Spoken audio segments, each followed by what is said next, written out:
Vikramshila IAS coaching institute 14 बीघा ऋषिकेश उत्तराखंड कर रहे थे हम लोग। उत्तराखंड में आज करना है अब कार्तिकेयपुर राजवंश 700 ईस्वी से और 1050 ईस्वी के बीच में। वेरी वेरी इंपॉर्टेंट कार्तिकेयपुर राजवंश। सबसे पहले यही याद कीजिए 700 ईस्वी से 1050 ईस्वी, लगभग 350 साल, लगभग 350 साल। कार्तिकेयपुर राजवंश को मध्य हिमालय का प्रथम ऐतिहासिक राजवंश माना जाता है। मैंने आपको बताया था 2 क्वेश्चन बने। एक बार पूछा कि उत्तराखंड पर शासन करने वाली पहली राजनीतिक शक्ति, तब उत्तर होता है कुनिंद। क्या होता है उत्तर? कुनिंद। लेकिन अगर पूछ लिया कि उत्तराखंड पर शासन करने वाला पहला ऐतिहासिक राजवंश, तब होता है कार्तिकेयपुर राजवंश। उत्तर क्या होता है? क्योंकि ऐतिहासिक तब मानते हैं हम जब उनके क्या मिलेंगे, हमें अभिलेख मिलेंगे, कुछ साक्ष्य मिलेंगे कि हाँ भाई लिखित साक्ष्य या जो भी है, तो हम उसको ऐतिहासिक में गिनेंगे। कुनिंदों का ऐसा कुछ लिखा हुआ तो मिला नहीं, इसलिए वो पहली राजनीतिक शक्ति है उत्तराखंड पर शासन करने वाली। लेकिन कार्तिकेयपुर राजवंश के जो अभिलेख हैं वो बागेश्वर से मिले, पांडुकेश्वर से मिले, कंडारा से मिले, बैजनाथ से मिले, चंपावत से मिले, इसलिए उसको हम क्या बोलते हैं? प्रथम ऐतिहासिक राजवंश। इस वंश के प्रथम 3 परिवारों के 14 नरेशों ने 300 वर्षों तक शासन किया। कितने? 14 नरेशों ने 300 वर्षों तक शासन किया। यशवंत सिंह कटौच बड़े विद्वान व्यक्ति हैं। उन्होंने तृतीय परिवार सरोड़ादित्य वंश का संस्थापक सरोड़ादित्य को मानते हैं, जिनके हिसाब से कार्तिकेयपुर पर कुल 15 नरेशों ने शासन किया। यानी यशवंत सिंह कटौच मानते हैं 15 नरेशों ने शासन किया। कार्तिकेयपुर राजवंश की प्रारंभिक राजधानी जोशीमठ थी। जोशीमठ के दक्षिण में कार्तिकेयपुर नामक स्थान पर थी। जोशीमठ के दक्षिण में कार्तिकेयपुर नामक स्थान पर थी। कत्यूरी शासकों का गढ़वाल में प्रथम मान्यता प्राप्त सत्ता केंद्र जोशीमठ था। इनकी दूसरी राजधानी अल्मोड़ा के कत्यूर घाटी में बैजनाथ के पास वैद्यनाथ कार्तिकेयपुर में थी। दूसरी राजधानी कहाँ? अल्मोड़ा के कत्यूर घाटी में बैजनाथ के पास वैद्यनाथ कार्तिकेयपुर में थी। इस वंश में अभी तक 9 अभिलेख प्राप्त हुए हैं, जिनमें कुटिला लिपि का प्रयोग हुआ है। कार्तिकेयपुर राजवंश के जो अभिलेख हैं उसमें किस लिपि का प्रयोग हुआ है? 9 अभिलेखों में आंसर कुटिला लिपि का प्रयोग हुआ है। यहां से क्वेश्चन बन चुका है कुटिला लिपि से। कार्तिकेयपुर वंश से संबंधित ताम्रपत्र यानी कॉपर प्लेट इंस्क्रिप्शन और शिलालेख यानी रॉक एडिक्ट्स बागेश्वर से मिले हैं, पांडुकेश्वर से मिले हैं, कंडारा से मिले हैं, बैजनाथ से मिले हैं और चंपावत से मिले हैं। ठीक है। इन अभिलेखों में प्रमुख ललित सूरदेव का पांडुकेश्वर ताम्रपत्र, ललित सूरदेव का पांडुकेश्वर ताम्रपत्र और भूदेव का बागेश्वर शिलालेख, भूदेव का बागेश्वर शिलालेख, देसठ देव का बालेश्वर मंदिर का ताम्रपत्र शिलालेख प्रमुख है। देसठ देव का बालेश्वर मंदिर का ताम्रपत्र और शिलालेख प्रमुख है। एटकिंसन, जिन्होंने गजट लिखा, एटकिंसन ने सर्वप्रथम कार्तिकेयपुर राजाओं के लिए कत्यूरी शब्द का प्रयोग किया था। एटकिंसन कत्यूरियों को कश्मीर की कटूरी या कटौर राजपूत का वंशज मानते हैं। कत्यूरियों को कश्मीर के कटूरी या कटौर राजपूतों का वंशज मानते हैं। कनिंघम के अनुसार कत्यूरी राजाओं की राजधानी लखनपुर थी, जो रामगंगा तट पर स्थित थी। इसका जिक्र वेनसांग ने भी किया है। लखनपुर का जिक्र, उल्लेख वेनसांग ने भी किया है। 7वीं शताब्दी में कत्यूरी राजाओं की शीतकालीन राजधानी जो थी वो ढिकुली थी। यहां से क्वेश्चन बना है फिर ढिकुली से। 7वीं शताब्दी में कत्यूरी राजाओं की शीतकालीन राजधानी कहाँ थी? ढिकुली थी, जिसे गाने वाला भड़ भी कहते थे। गाने वाला भड़ भी कहते थे। बद्रीदत्त पांडे, जिन्होंने कुर्मांचल केसरी बोलते हैं, बद्रीदत्त पांडे जी को कुमाऊं का इतिहास लिखा। बद्रीदत्त पांडे कार्तिकेयपुर का प्राचीन नाम कबीरपुर मानते हैं। कार्तिकेयपुर का प्राचीन नाम क्या मानते हैं? कबीरपुर मानते हैं। अब 3 परिवार पढ़ने हैं इसमें। तो प्रथम परिवार कार्तिकेयपुर वंश का प्रथम परिवार का संस्थापक बसंत देव था। कौन? बसंत देव। इस वंश के राजा बसंत देव परम भट्टारक महाराजाधिराज परमेश्वर की उपाधि धारण की। बसंत देव ने परम भट्टारक महाराजाधिराज परमेश्वर की उपाधि धारण की। बागेश्वर लेख के अनुसार बसंत देव ने एक मंदिर को स्वर्णेश्वर नामक ग्राम दान में दिया। स्वर्णेश्वर नामक ग्राम दान में दिया। जोशी मठ में नरसिंह मंदिर का निर्माण बसंत देव ने करवाया था। जब आप जोशी बद्रीनाथ जा रहे होंगे तो जोशी मठ होते हुए जाना पड़ता है, तो वहां पर भगवान नरसिंह का मंदिर है, उसका निर्माण किसने करवाया? बसंत देव ने करवाया। ठीक है, कार्तिकपुर राजवंश का प्रथम परिवार से संबंधित प्रथम संस्थापक जो है, प्रथम परिवार का प्रथम संस्थापक बसंत देव। जोशी मठ में वासुदेव नाम का प्राचीन मंदिर है। इस मंदिर में कत्यूरी सम्राट का नाम श्री वासुदेव गिरिराज चक्र चूड़ामणि ये उत्कीर्ण है, जिससे यह प्रतीत होता है कि कार्तिकेयपुर राजाओं को गिरिराज चक्र चूड़ामणि उपाधि थी। इनकी कार्तिकेयपुर राजाओं की उपाधि क्या थी? गिरिराज चक्र चूड़ामणि थी। कश्मीरी इतिहासकार कल्लण ने अपनी राजतरंगिणी पुस्तक में कश्मीरी राजा ललितादित्य मुक्तापीड़ द्वारा गढ़वाल क्षेत्र को जीतने का उल्लेख किया है। बसंत देव के बाद खरपड़ देव शासक बना। इसकी पत्नी का नाम कल्याण देवी था। बसंत देव के बाद कौन? खरपड़ देव बना शासक, और इसकी पत्नी का नाम क्या था? कल्याण देवी था। खरपड़ देव कन्नौज के राजा यशोवर्मन का समकालीन था, contemporary king of Yashovarman. Answer Kharpad Dev. Kharpad Dev का पुत्र कल्याण राज हुआ, जिसकी पत्नी का नाम लद्धा देवी था। क्या नाम था? लद्धा देवी। बागेश्वर लेख के अनुसार खरपड़ देव वंश का अंतिम शासक त्रिभुवन राज था, जिसने परम भट्टारक महाराजा धीराज परमेश्वर की उपाधि धारण की। त्रिभुवन राज ने व्याघ्रेश्वर मंदिर के लिए भूमिदान किया और किरातों से संधि भी की। व्याघ्रेश्वर नामक मंदिर के लिए भूमिदान किया और किरातों से संधि भी की। इतना समझ में आ गया। द्वितीय परिवार आता है कार्तिकेयपुर राजवंश में। नालंदा अभिलेख के अनुसार पाल शासक धर्मपाल ने गढ़वाल पर आक्रमण किया। कौन पाल शासक धर्मपाल? विक्रमशिला विश्वविद्यालय का संस्थापक अंतेचक, भागलपुर डिस्ट्रिक्ट बिहार में है विक्रमशिला विश्वविद्यालय के ध्वंसावशेष, जिसको बख्तियार खिलजी ने क्या कर दिया था? जला दिया था, तोड़ दिया था। तो धर्मपाल ने गढ़वाल पर आक्रमण किया, ये कौन बोलता है? ये नालंदा अभिलेख में लिखा हुआ है। कार्तिकपुर राज्य में द्वितीय परिवार का संस्थापक जो था वो निम्बर था। निम्बर जो था वो शैव धर्म को मानने वाला था। इसकी रानी का नाम नाशु देवी था। निम्बर के बाद उसका पुत्र ईष्टगण देव शासक बना। ईष्टगण देव की पत्नी का नाम वेगा देवी था। ईष्टगण देव की पत्नी का नाम क्या था? वेगा देवी। ईष्टगण देव कार्तिकेयपुर राजवंश का प्रथम शासक था, जिसने समस्त उत्तराखंड को एक सूत्र में बांधने का प्रयास किया।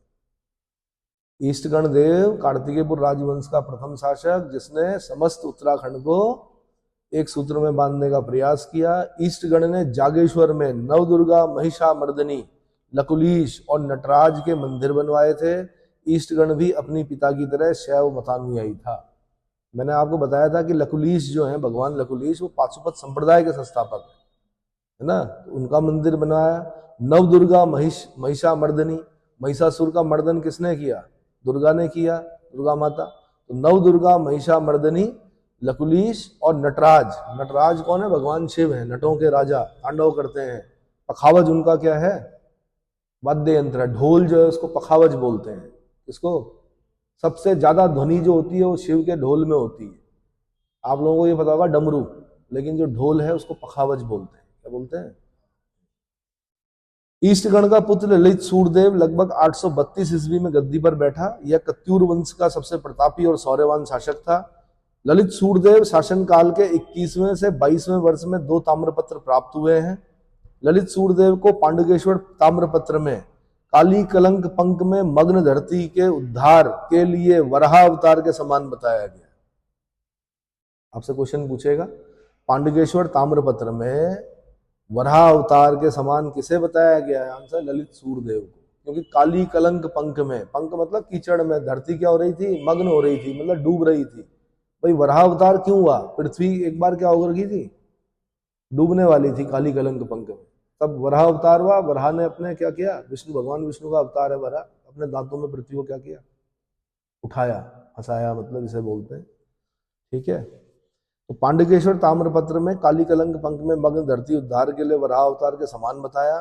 सर्वाधिक ताम्रपत्र ललित सूरदेव के प्राप्त हुए। कॉपर प्लेट इंस्क्रिप्शन जो सबसे ज्यादा मिले हैं कार्तिकेयपुर राजवंश में, वो किसके मिले हैं? ललित सूरदेव के मिले हैं। ललित सूर्यदेव की दो पत्नियां थी, लया देवी और शाम देवी। लया देवी और श्याम देवी। ललित सूर्यदेव ने पत्नी श्याम देवी, ललित सूर्यदेव की जो पत्नी श्याम देवी थी, उसने भगवान नारायण का मंदिर बनवाया था। भगवान नारायण का मंदिर बनवाया था। बैजनाथ मंदिर का निर्माण ललित पुत्र भूदेव ने करवाया था। ललित पुत्र भूदेव ने करवाया था। भूदेव बौद्ध धर्म का विरोधी था। इसे बागेश्वर शिलालेख में परम बुद्ध श्रमण रिपु कहा गया है। परम बुद्ध श्रमण रिपु किसके लिए कहा गया है? आंसर भूदेव के लिए। किसका पुत्र था? ललित सूर्यदेव का पुत्र। क्लियर हो गया। अब अगला तृतीय परिवार, सलोड़ादित्य वंश। इसको बोलते हैं सलोड़ादित्य वंश। इसकी स्थापना सलोड़ादित्य के पुत्र इच्छड़ देव ने की थी। इसकी जानकारी बालेश्वर और पांडुकेश्वर ताम्रपत्रों में मिलती है। बालेश्वर और पांडुकेश्वर ताम्रपत्रों में मिलती है। इच्छड़ देव की पत्नी का नाम सिंधु देवी था। इच्छड़ देव के बाद देसत देव और पदम देव शासक बने। देसत देव को दीन दुखियों का रक्षक और स्वर्णदाता कहा गया है। दीन दुखियों का रक्षक और स्वर्णदाता कहा गया है। पद्मदेव को सूर्य के समान प्रकाशवान एवं कर्ण से अधिक दानदाता कहा गया है, जिसने बद्रीनाथ मंदिर में भूमिदान किया। परम देव को सूर्य के समान प्रकाशवान और कर्ण से अधिक दानदाता का कहा गया है। पद्म देव ने ही बद्रीनाथ मंदिर को भूमिदान किया था। पद्म देव ने बद्रीनाथ मंदिर के लिए भूमिदान किया था। सलोड़ादित्य वंश का अंतिम शासक सुभिक्ष राजदेव था। सुभिक्ष राजदेव। कार्तिकेयपुर राजवंश का अंतिम शासक भी सुभिक्ष राजदेव था, जो 14वां कत्यूरी शासक था। कौन से नंबर का? 14वें नंबर का कत्यूरी शासक था। लेकिन मैं बता दूं कि यशवंत सिंह कटौज 15 मानते हैं। क्या मानते हैं? क्योंकि वो सलोड़ादित्य को भी लेते हैं। वो क्योंकि वैसे हम पढ़ते हैं इतिहास में कि सलोड़ादित्य वंश की स्थापना सलोड़ादित्य के पुत्र इच्छड़ देव ने की, लेकिन जो ये हैं विद्वान यशवंत सिंह कटौज जी, वो कहते हैं नहीं, सलोड़ादित्य वंश की स्थापना किसने की? सलोड़ादित्य ने की। चलो जी। सुभिक्ष राजदेव ने अपनी राजधानी कार्तिकेयपुर के उपखंड सुभिक्षपुर में बनाई थी। कहां पर? सुभिक्षपुर में बनाई थी। अगला, वैद्यनाथ कार्तिकेयपुर नरेश। वैद्यनाथ कार्तिकेयपुर नरेश। सुभिक्ष राजदेव के किसी वंशज ने कुमाऊं की गोमती घाटी में राजधानी बनाई, जिसका नाम वैजनाथ लेखों में वैद्यनाथ कार्तिकेयपुर मिलता है। इसे हम कार्तिकेयपुर वंश का चतुर्थ परिवार या पाल वंश के नाम से भी जान सकते हैं। वैद्यनाथ लेखों में यहाँ शासकों के नाम लखनपाल देव, इंद्रपाल देव और त्रिभुवनपाल देव मिलता है। क्या क्या मिलता है? लखनपाल देव, इंद्रपाल देव और त्रिभुवनपाल। सबके नाम के आगे पाल लगा हुआ है, इसलिए पाल वंश भी बोल देते हैं। ये बंगाल के पाल वंश से अलग है, ठीक है, और इसको चौथा परिवार मानते हैं हम लोग, ठीक है। अब मेन जो है वो है कार्तिकेयपुर राज्य का प्रशासन कैसा था। कार्तिकेयपुर राज्य का प्रशासन कैसा था? तो लक्ष्मीदत्त जोशी कार्तिकेयपुर राजाओं को मूलतः अयोध्या के मानते हैं, साकेत के। लक्ष्मीदत्त जोशी के अनुसार कार्तिकेयपुर राजा कहाँ के थे मूलतः?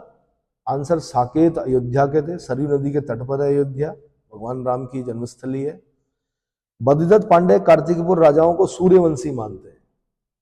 पूर्वांचल केसरी बद्रीदत्त पांडे कार्तिकेयपुर राजाओं को सूर्यवंशी मानते हैं। इन शासकों की राजभाषा संस्कृत थी, लोक भाषा पाली थी। कार्तिकेयपुर राजाओं को लोक हितकारी कार्यों के कारण कुमाऊं में आज भी एक कहावत प्रचलित है कि कार्तिकेयपुर वंश के अवसान पर सूर्यास्त हो गया और रात्रि हो गई। सूर्यास्त हो गया और रात्रि हो गई।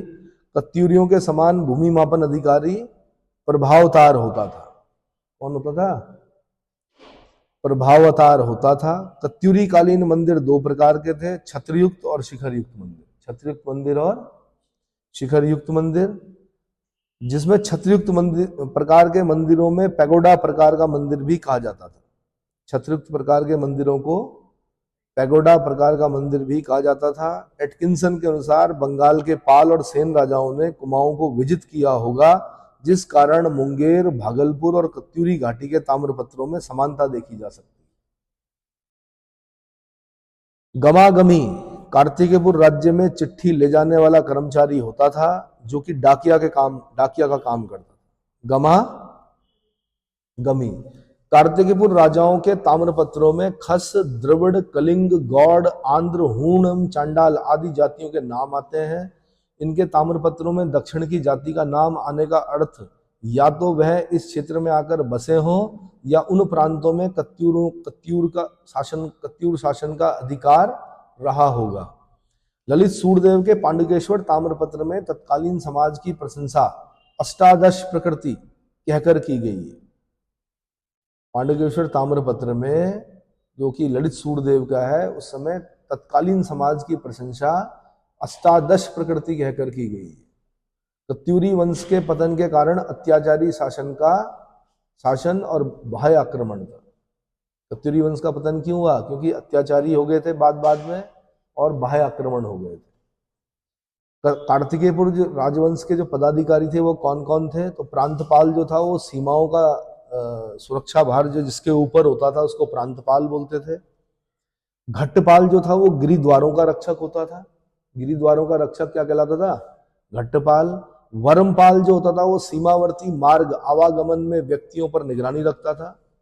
नरपति जो था वो नदी घाटों पर आगमन सुविधा एवं कर वसूली का कार्य करता था। नरपति। अपराधियों को पकड़ने वाला सर्वोच्च अधिकारी दोषापराधिक कहलाता था एवं गुप्तचर विभाग का सर्वोच्च अधिकारी दुसाध्य साधनिक था। दुसाध्य साधनिक कौन था? गुप्तचर विभाग का सर्वोच्च अधिकारी।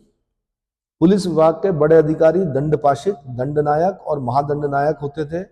कत्यूरी प्रशासन में तहसील स्तर की प्रशासनिक इकाई को कर्मांत कहते थे। क्या कहते थे? तहसील स्तर की प्रशासनिक इकाई को कर्मांत कहते थे, जबकि राजमिस्त्री को कारिका कहा जाता था। चोर डाकुओं को पकड़ने वाला महकमा चोरोद्धरणिक के अंतर्गत होता था।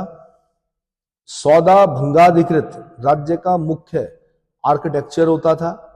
चीफ आर्किटेक्ट जो होता था उसको क्या बोलते हैं? सौदा भंगाधिकृत।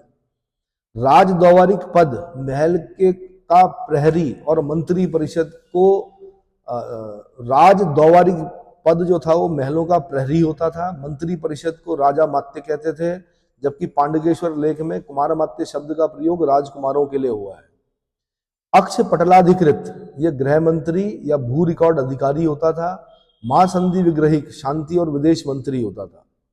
कार्तिकेयपुर सेना 4 विभागों में विभाजित थी और चारों सेना अंगों का प्रधान को महासामंत कहते थे। ये 4 कौन कौन थे? पदाती यानी पैदल सेना, इसका नायक गौलमिक होता था। अब ऐसे क्वेश्चन बनते हैं कि कार्तिकेयपुर राजवंश में गौलमिक कौन था? तो पदाती सेना का नायक, पैदल सेना का नायक। अश्वरोहियों का जो अश्वरोही जो होते थे वो अश्वरोही सर्वोच्च नायक जो होता था अश्वरोहियों का वो अश्व बलाधिकृत होता था। गजारोहियों का जो नायक होता था वो हस्ती बलाधिकृत होता था और उष्ट्रारोही का जो नायक होता था वो उष्ट्र बलाधिकृत होता था। ऊंट भी होते थे। ठीक है। अब कार्तिकेयपुर की आर्थिक व्यवस्था, कार्तिकेयपुर राजवंश की आर्थिक व्यवस्था कैसे चलती थी? तो कत्यूरी शासन में आय के प्रमुख साधन कृषि, वन और खनिज संपदा थी। क्षेत्रपाल राज्य की कृषि की उन्नति का ध्यान रखता था। क्षेत्रपाल अजी आज भी देवता माने जाते हैं। राज्य की कृषि की उन्नति का ध्यान रखता था। उपचारिक और पटकोषचारिक अधिकारी भूमि के अभिलेख रखता था। खंडपति और खंड हरक्षस्थनाधिपति नामक अधिकारी खनिज व वनों की रक्षा करते थे।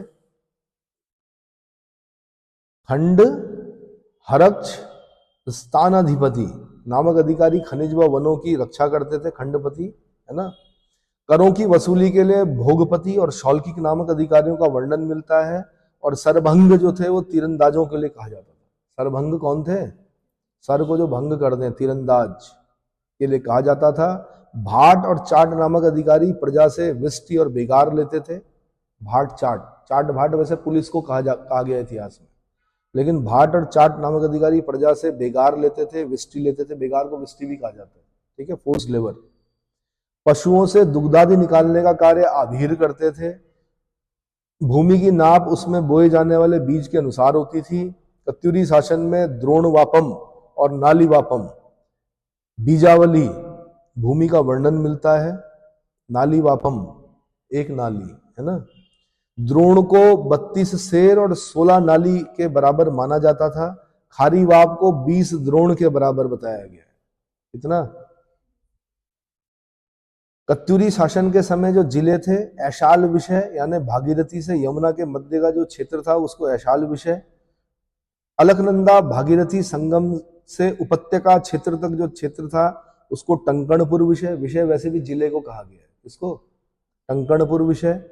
कत्यूर क्षेत्र जोशीमठ से गोमती घाटी तक कार्तिकेयपुर विषय, और भागीरथी और अलकनंदा के बीच का जो क्षेत्र था वो अंतराग विषय, और हरिद्वार के निकट तराई भाबर क्षेत्र को मायापुर हाट, मायापुर हाट। इतना समझ में आ गया। ये जिले थे 5 प्रकार के, कौन कौन से? भागीरथी यमुना के मध्य वाला क्षेत्र ऐशाल विषय, अलकनंदा भागीरथी का जो संगम देवप्रयाग में है से लेकर उपत्यका क्षेत्र तक जो था वो टंकणपुर विषय, कत्यूर क्षेत्र जोशीमठ से गोमती घाटी तक कार्तिकेयपुर विषय, भागीरथी से अलकनंदा के बीच का अंतराग विषय, हरिद्वार के निकट तराई भाबर क्षेत्र जो है उसको मायापुर हाट। मैंने 2 बार बताया, इसका मतलब इंपॉर्टेंट है, ठीक है। कत्यूर प्रांतीय शासन प्रणाली, कत्यूरी राज्य प्रांतों में विभाजित था जिसका शासन ऊपरी के या राज्यपाल के द्वारा चलाया जाता था। कत्यूरी राज्य में प्रांतों को विषयों या जिलों में बांटा गया। कत्यूरी काल में 4 विषयों एवं लोकगाथा के अनुसार एक अन्य विषय का भी पता चलता है। इतना समझ में आ गया। अब मध्यकाल का कत्यूरी साम्राज्य। मध्यकाल में कत्यूरी शासन की जानकारी स्थानीय लोकगाथाओं और जागरों से मिलती है, जागर जो गाए जाते हैं देवता के लिए। कत्यूर बैजनाथ घाटी में जिस कत्यूर राजवंश की स्थापना हुई इसकी पुष्टि जतबाल देव के कुलसारी मूर्ति लेख से प्राप्त होता है। कत्यूर बैजनाथ में कत्यूर वंश की स्थापना अशांति देव ने की थी। कत्यूर बैजनाथ में, ये मध्यकाल का कत्यूरी साम्राज्य पढ़ रहे हैं हम। अब कहाँ पहुंच गए हम? मध्यकाल में। तो कत्यूर बैजनाथ में कत्यूर वंश की स्थापना अशांति देव ने की। लोक गाथाओं एवं गुरु पादुका की पांडुलिपि के अनुसार नरसिंह देव एक नाथपंथी साधु था जिसके परामर्श पर अशांति देव ने अपनी राजधानी जोशीमठ के कत्यूर घाटी से रणचूला कोट में स्थानांतरित कर दी। अब यहां से क्वेश्चन बनेगा, राजधानी को जोशीमठ के कत्यूर घाटी से रणचूला कोट स्थानांतरित करने वाला राजा कौन था? आंसर अशांति देव। किसके कहने पर? नरसिंह देव, नाथपंथी साधु नरसिंह देव के कहने पर। गुरु गोरखनाथ जी का नाम सुना है? मत्स्येंद्रनाथ। तो उनकी परंपरा में जो साधु होते हैं उनको क्या बोलते हैं? नाथपंथी। जैसे जो उत्तर प्रदेश के मुख्यमंत्री हैं, कौन? अजय सिंह बिष्ट जी या योगी आदित्यनाथ जी, वो भी नाथ पंथ से, आदेश गुरु का बोलते हैं। क्या बोलते हैं? आदेश गुरु का। अगला, हस्तलिखित ग्रंथ गुरु पादुका में अशांति देव के बाद कौन? बासंती राय और गोरा राय का नाम मिलता है। इसका बासंती राय और गोरा राय का नाम मिलता है। 13वीं सदी में रणचूला कोट में स्थापित कत्यूर वंश का बिखराव हुआ जिसकी अनेक शाखाएं कुमाऊं के विभिन्न क्षेत्रों में स्थापित हुई, जिनमें मूल शाखा कत्यूर बैजनाथ, दूसरी पाली पछाऊ शाखा, अस्कोट शाखा, सीरा शाखा, डोटी शाखा, सुई शाखा, बारामंडल शाखा, है ना। अभी पढ़ेंगे हम डोटी के मल्ल। क्या पढ़ेंगे? डोटी के मल्ल। तो अब इन शाखाओं को याद करना है आपने। कत्यूर शाखाओं में अस्कोट के रजबार और डोटी के मल्ल सब शासक प्रसिद्ध हुए। अस्कोट के कौन? रजवार। रजवार कास्ट होती है आज भी। क्या होती है? कास्ट होती है। तो अब अस्कोट कहाँ पड़ा? पिथौरागढ़ में। तो अस्कोट के रजवार और डोटी के मल्ल शासक प्रसिद्ध हुए। जागर गाथाओं के अनुसार बैजनाथ कत्यूर की मूल शाखा का अंतिम शक्तिशाली शासक जो था प्रीतम देव था, जिसने पिथौरा या पिथौरा शाही या पृथ्वीपाल भी कहा जाता है। पिथौरा शाही या पृथ्वीपाल भी कहा जाता है।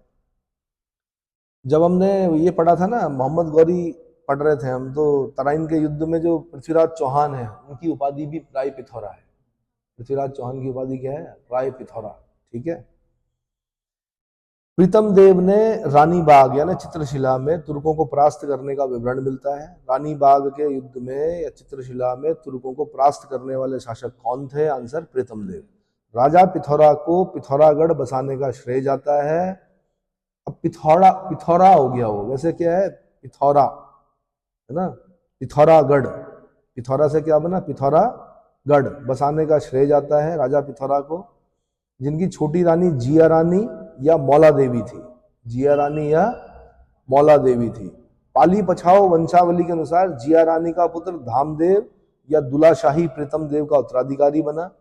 धामदेव या दुलाशाही प्रीतम देव का उत्तराधिकारी बना था। कत्यूर शासक धामदेव के समय छमुना पातर नामक प्रसिद्ध नृत्यांगना थी। पातर वैसे भी नाचने गाने वाली महिला को बोला जाता है, उसका नाम शायद छमुना रहा होगा। तो छमुना पातर नामक एक प्रसिद्ध नृत्यांगना थी। किसके समय में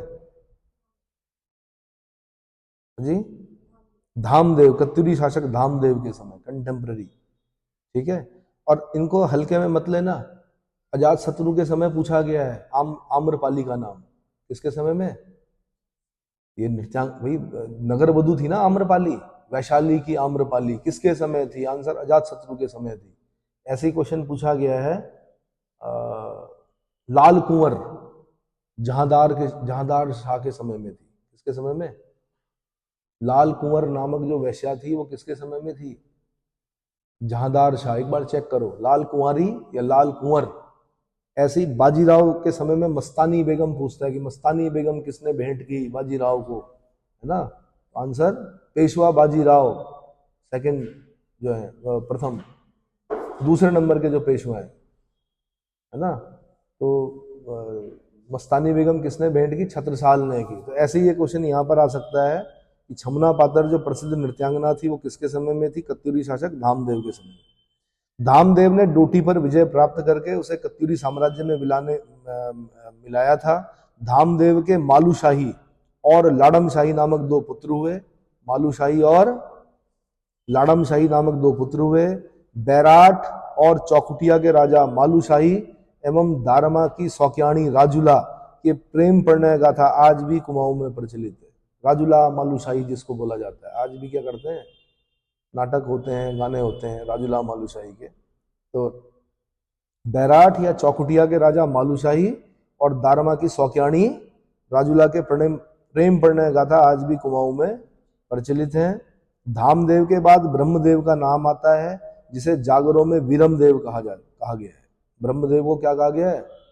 वीरमदेव कहा गया है। अशांतिदेव वंश का अंतिम शासक ब्रह्मदेव एक अत्याचारी शासक था, जिसे अंतिम कत्यूरी शासक भी माना जाता है। यह लखनपुर का राजा था। इसका लखनपुर का राजा था। जिया रानी की लोक गाथा के अनुसार तैमूर लंग ने हरिद्वार पर आक्रमण किया, जिसका सामना ब्रह्मदेव ने किया। इस युद्ध में ब्रह्मदेव मारा गया। तो अब यहां से क्वेश्चन बनेगा, तैमूर लंग कौन? तैमूर लंग, ये एक टांग खराब थी इसकी, इसलिए लंग बोला जाता है इसको, तैमूर लंग। हरिद्वार पर जब आक्रमण किया तो इसका सामना किसने किया? तो ब्रह्मदेव ने किया, और ब्रह्मदेव इस युद्ध में मारा गया। इतना समझ में आ गया। इसके बाद उत्तराखंड में बहुअराजकता का युग आता है। बहुअराजकता का युग का मतलब 1191 ईस्वी में नेपाल राजा अशोक चल ने कत्यूरी राज्य के कुछ भागों पर अधिकार कर लिया था। अशोक चल के बारे में गोपेश्वर त्रिशूल लेख में मिलता है। हाँ मिलता है, गोपेश्वर के त्रिशूल लेख में अशोक चल के बारे में मिलता है। बालेश्वर मंदिर ताम्र लेख के अनुसार 1223 ईस्वी में दुलु या नेपाल शासक क्रांचल देव ने कत्यूरी राज्य को अपने अधिकार में ले लिया। एक चक्रा या चक्राता में बहुबाण वंश का शासन था। इसके 7 राजाओं का वर्णन मिलता है। राजा सूर्यसेन बहुबाण वंश का महानतम शासक था। राजा सूर्यसेन बहुबाण वंश का महानतम शासक था। बहुबाण वंश के सम्राट सूर्यसेन के आश्रित कवि अल्लाटनाथ था। कवि अल्लाटनाथ किसके समकालीन थे? बहुबाण वंश के सम्राट सूर्यसेन के समकालीन थे या आश्रित कवि थे। सिरमौर प्रदेश में राणा देवपाल का शासन था। सिरमौर हो गया हिमाचल वाला जो एरिया है। सिरमौर प्रदेश में राणा देवपाल का शासन था। सिरमौर के गढ़पति राणा देवपाल के संतूरगढ़ और सलमूर दुर्ग पर बलवान ने आक्रमण किया था।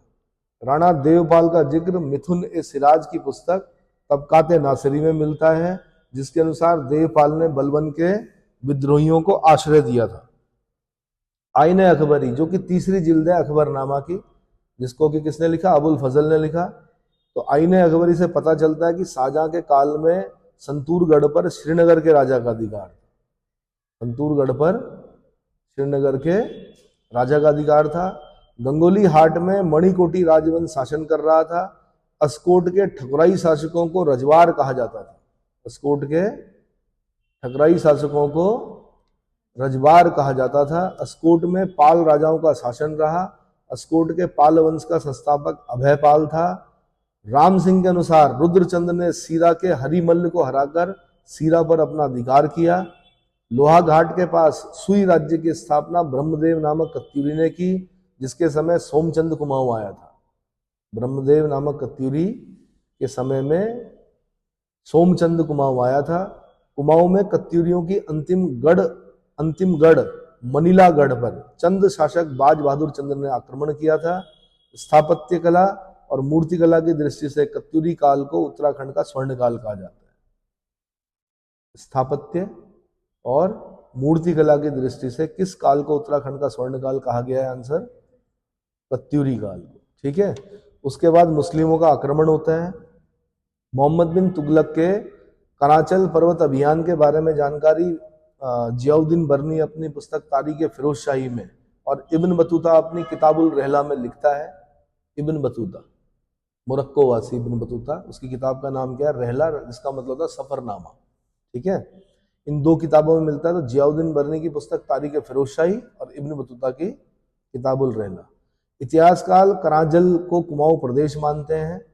तैमूर लंग ने दिल्ली पर जो आक्रमण किया वो 1398 ईस्वी में किया था। कब? 1398 ईस्वी में किया था। 1399 ईस्वी में तैमूर लंग ने स्वदेश लौटते समय हरिद्वार के आसपास से लेकर यमुना घाटी के दो प्रमुख हिंदू राजाओं से युद्ध किया। तैमूर की आत्मकथा मुल्फुजात तिमूरी के अनुसार प्रथम युद्ध गंगा द्वार में बहुरूज के साथ हुआ था। इसके साथ बहुरूज के साथ हुआ। एटकिंसन के अनुसार बहुरूज नाम जो है वो ब्रह्मदत्त के लिए आ सकता है। किसके लिए? ब्रह्मदत्त के लिए आ सकता है। तैमूर का दूसरा युद्ध रतन सेन के साथ, जो सिरमौर का राजा था, उसके साथ हुआ। जिया रानी से युद्ध में तैमूर लंग की पराजय हुई थी। लोक गाथाओं के अनुसार इनका युद्ध रानीबाग क्षेत्र में कहीं पर हुआ था। रानीबाग क्षेत्र में हुआ जिया रानी से युद्ध। तारीख मुबारक शाही के अनुसार फिरोज शाह तुगलक के समय कटेहर के विद्रोही सरदार खड़कू ने कुमाऊं में शरण ली थी। कटेहर के विद्रोही सरदार खड़कू ने कुमाऊं में शरण ली थी। अब ये तैमूर लंग कौन है भाई? बाबर जो है ना, इन दोनों के संतान है। किसका? पिता की ओर से तैमूर का 5वां वंशज और माँ की तरफ से चंगेज खान का 14वां वंशज। कौन? बाबर। और तैमूर कहाँ से आया? समरकंद का शासक था। कहाँ का? इसीलिए बाबर समरकंद को जीतना चाहता था। जीता भी कई बार, लेकिन वहां इतना खतरा था उसे कि 100 दिन भी नहीं शासन कर पाया। कई बार कोशिश की उसने। अपने आप को तैमूरी कहता था बाबर, क्योंकि उसने अपनी दादी एहसाना दौलत बेगम से तैमूर लंग की कहानियां सुनी थी, तैमूर लंग की विजयों के बारे में सुना था। तो ये सब लोग जो आक्रांता थे, लुटेरे थे। क्या थे? तैमूर लंग भी लुटेरा ही था। उसने भी बड़ा रक्तपात किया। चंगेज खान तो आपको पता ही है। क्या समझ में आ रहा है? तो अब इसके बाद जो मैं पढ़ाऊंगा आपको, चंद वंश के बारे में पढ़ाऊंगा। क्वेश्चन आंसर के लिए मैं पेपर दे रहा हूं। इस पेपर को कीजिए, नंबर से पता चलेगा कि आपकी समझ में कितना है।